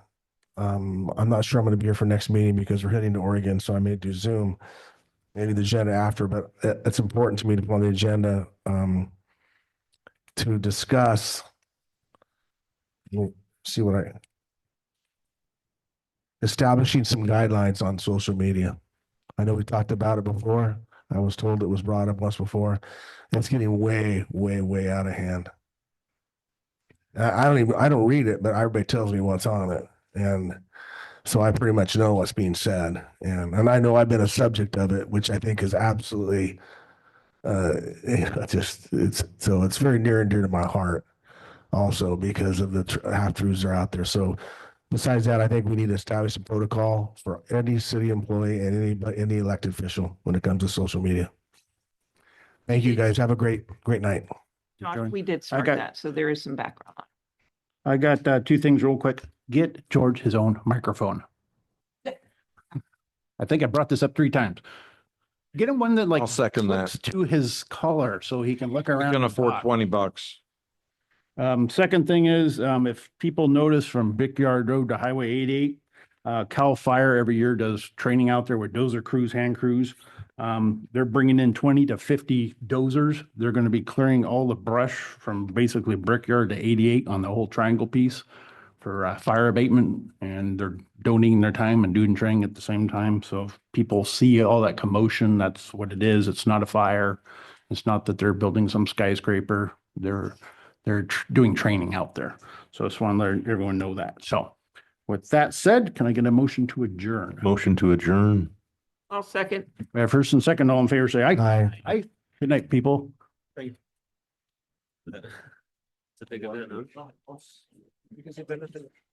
Lots of food trucks and everything.